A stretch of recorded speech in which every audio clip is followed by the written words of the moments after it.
Hello, can you hear me? I can hear you. Yes, can you hear me? Yeah, I can. So I just have Okay, a few so questions, just like one or two. sure. So you're saying you used to be Muslim, you're now Yeah. agnostic?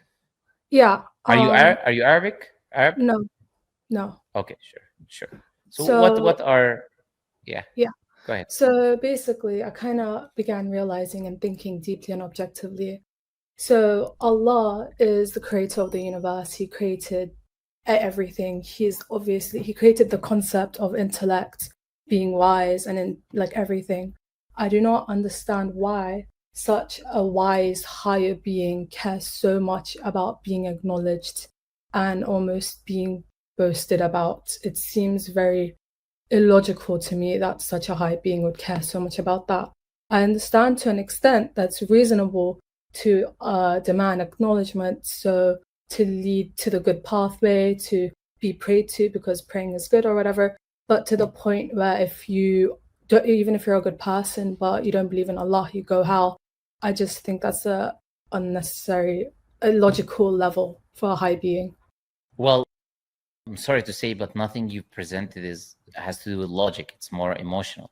You're just saying emotionally to you don't feel that it's necessary for that creator to demand recognition, whatever term you want to use to describe what you were saying. But in the end, we don't say Allah never says that He needs this. Or I don't know what term you want to use. I don't know what term you want to use, recognition or whatever term. I don't want to misrepresent what you're saying. But where does Allah tell you that He needs that from you?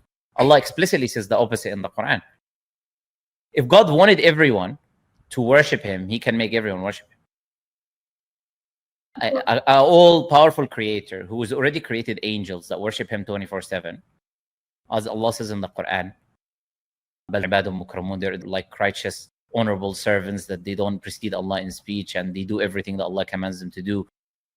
Day and night they glorify God, they never stop. This creation already exists.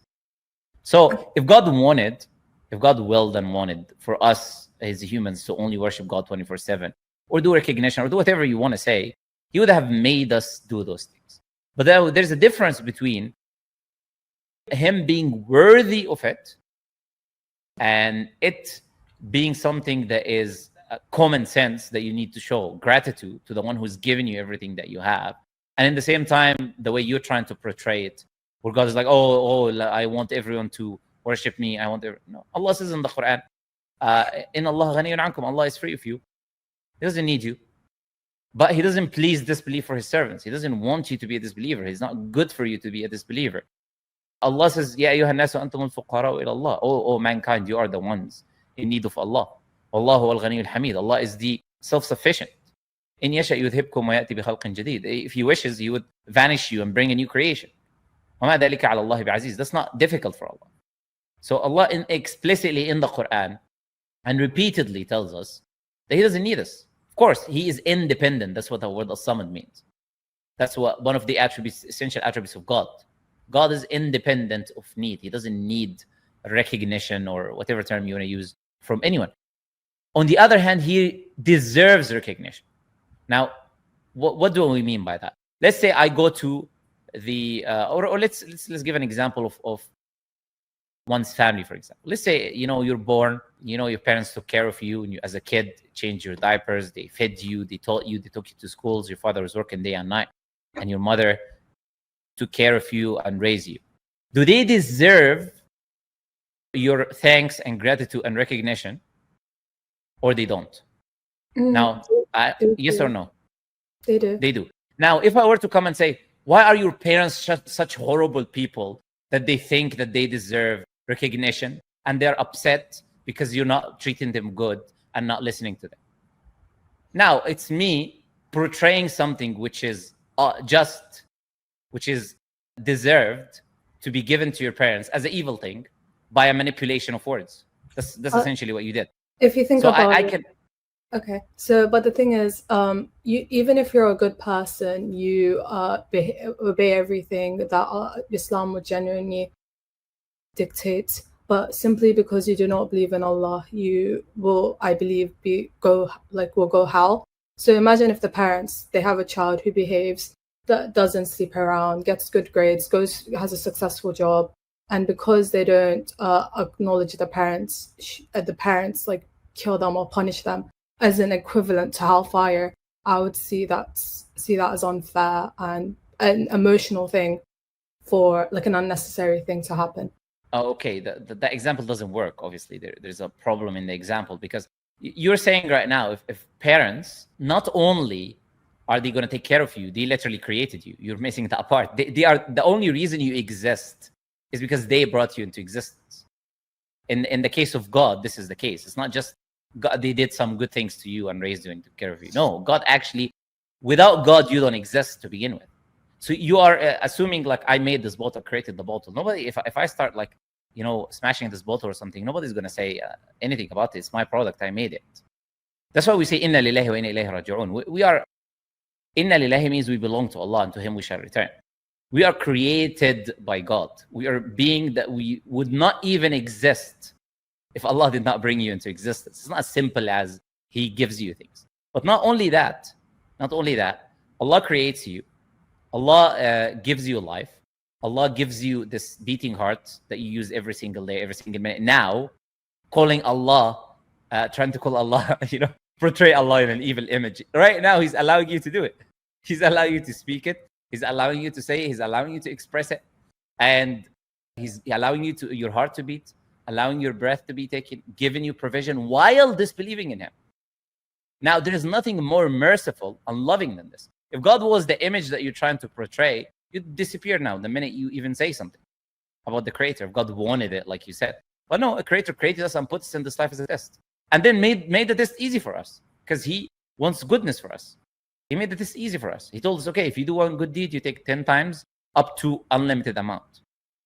If you do one bad deed, it's one bad deed. If you do good deeds, they will remove your bad deeds.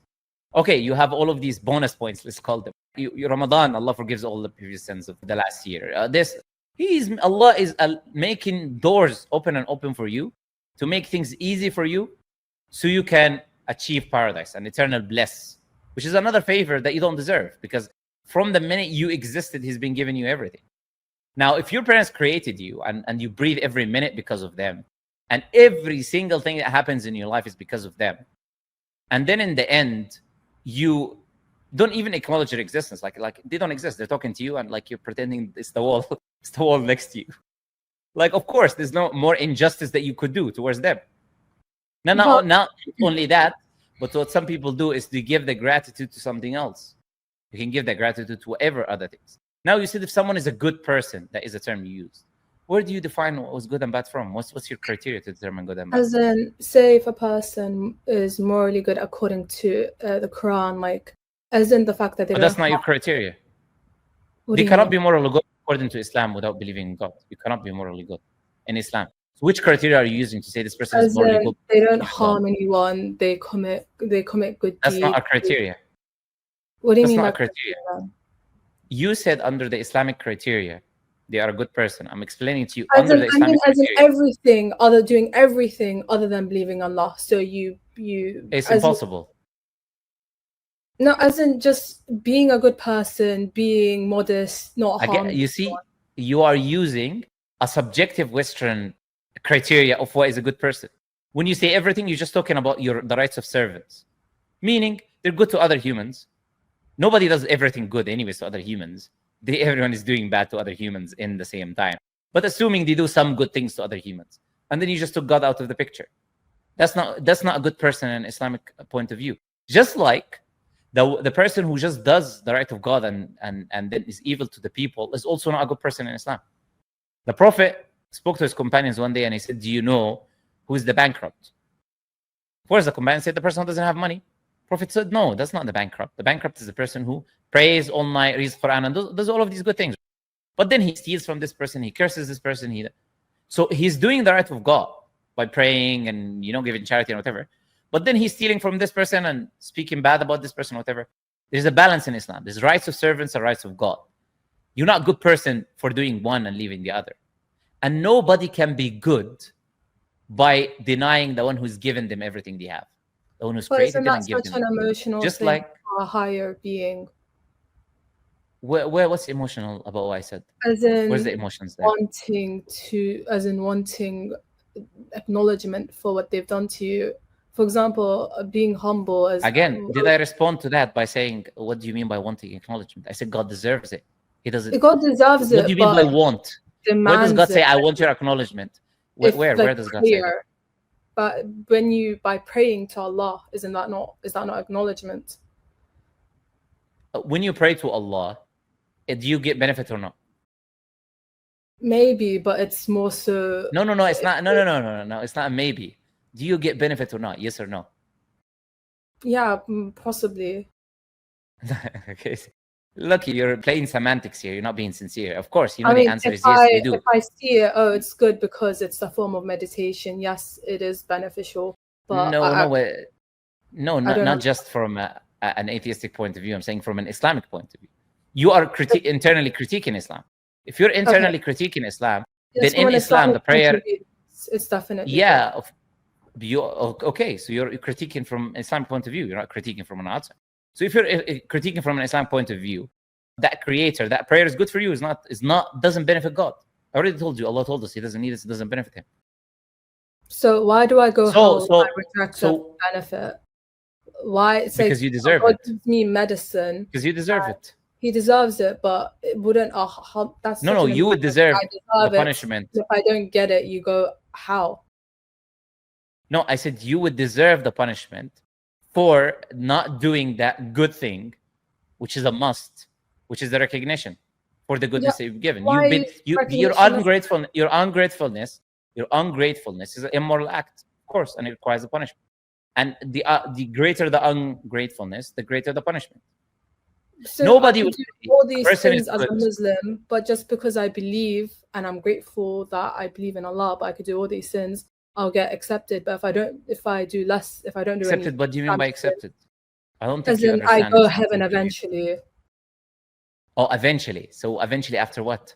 Like eventually after I get punished or something, God will punish for how long? In what way? Punish for how long? Non-believers. Okay, so if you don't know, then you shouldn't pretend as if it's like some easy thing that is going to take place. It's not the case. You're pretending. This is how, again, you manipulate words. You're not sincere in your approach because you play games with words emotionally. So for instance, you say, oh, I can do all of these sins. In the same time, you know that in Islam, that you will be punished in hellfire, which is a fire we can't even comprehend or imagine, for a time that even God did not tell us, which you wouldn't even bear a second of. And then I can do all of these things. Where does Islam say that? You know very well that Islam doesn't teach that. But then hypocritically, you're pretending as if it is the case that Islam encourages you to do sins. What? So you need to be more sincere. You need to be more sincere in your approach. I mean that you are pretending and pushing this narrative as if Islam says it's okay if you commit all the sins that you can commit as long as you believe in God. It's not okay. You get punished for it, but I think there's a difference between being punished for something. But you said I can do all of these sins. What does that mean? Yes, because where does Islam say you can do them? No, eventually I'll get into heaven. Like obviously I'll be punished for it, but eventually I'll get into heaven versus eternal. Yeah, and what does that mean? Like being punished for a period of time we can't even comprehend, in a punishment we cannot even comprehend. That means what? That means justice. So nobody gets away of these sins that you're talking about, whether these sins are towards the Creator or towards other human beings. Now, the one who determines the gravity of the sin is the Creator, of course. He is the source of goodness and morality. Now, on your worldview, you don't have a source of goodness or badness anyways. What do you use to determine what is good and bad without God? Yeah, but I think recognition is somewhat a very shallow thing. And even that, if that's subjective terms. But where's the rational argument?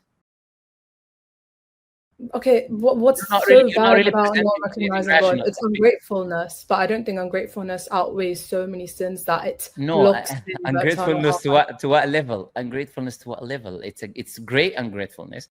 It's extreme ungratefulness, and it has consequences. So if I don't recognize God, then you become the God of your own life. You do things depending on what you think is good and bad. So it's not just as, you're ungrateful to God. That also takes consequences into the real world, on your behaviors, on what you eat, on what you drink, and how you deal with people, in what you consider morally good and morally bad. It's not as simple as, oh, someone just doesn't recognize God. And in the hypothetical example, which doesn't exist anywhere on earth, he's going to do everything according to Islam, but somehow he's not going to believe in God. There's no such human being. We know that if someone rejects God, that will carry on to their life.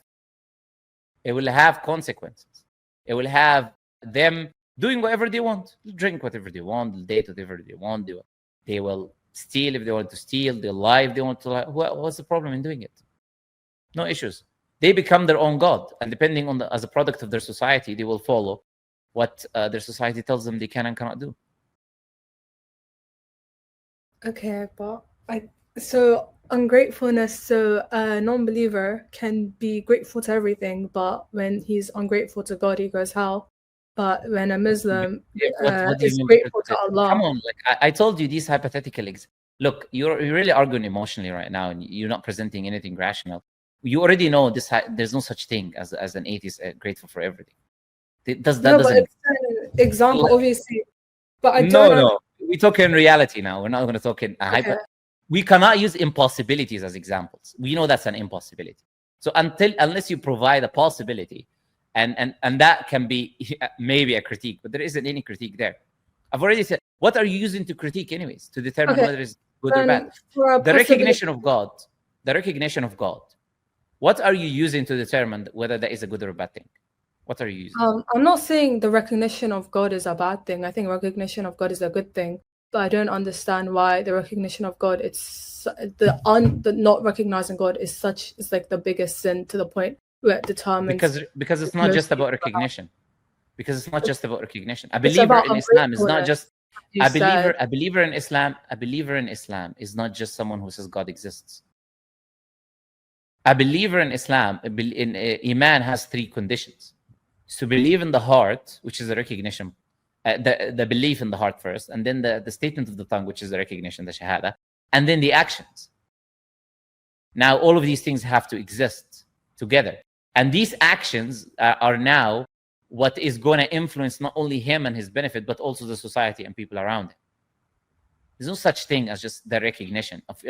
If someone says, oh, Allah is the God, the true God, but I'm just going to live my life my way. He recognized that's not enough. That's not what Islam commands people to do. That's not a believer in Islam. I don't understand what you mean. So you gave the example about parents, but parents are emotional beings, as in parents deserve my recognition. But the fact that they ask for recognition as a qualifier, you should be grateful to people in your life. But I think the fact that God cares about recognition towards himself. Okay, we're going in a circle. Clearly, you're not a rational person, so I cannot have conversation with you, because basically what you do is you just go in a circle. I answer the question and then you repeat the question again. So you clearly have other issues. You answered my question with a metaphor of parents. Parents are humans. You can be sincere. Parents are emotional beings. I'm giving a metaphor to people who don't. I'm giving metaphor to people who don't understand clear examples. Of course, it's a teacher way to teach people, to bring the analogy closer to them. But you clearly have other reasons why you don't believe in God. God. No, you can say that, but I've been doing this long enough to know that there are other reasons, other issues. Whether religion was pushed on you by your parents, whatever has been going on in your life that you're hiding, religion was I can tell. And I can tell these seeds were slowly. I can tell you're clearly not arguing rationally. So okay, I'm trying to. Okay, just one rational point. So I made the point about God being emotional for demanding a recognition. Blah blah blah blah. You gave me the example of he deserves it by giving a metaphor of parents. Parents are human beings; they're not higher beings. Well, you clearly haven't understood the metaphor, have you? I already told you. The metaphor has nothing to do whether parents are emotional or not. It has to do with you. It's the fact that they deserve it. It has to do. Can you not interrupt? You don't give me what I deserve. You go how? Yeah. That's like human emotion. Can you not emotionally interrupt like you're doing right now? Now, the analogy talks about you being grateful to them, being something that they deserve. It has nothing to do with them being emotional. No, I'm grateful to Allah. I'm grateful to Allah. Okay, I'm grateful to Allah. Why grateful to Allah? What, you don't believe in Allah?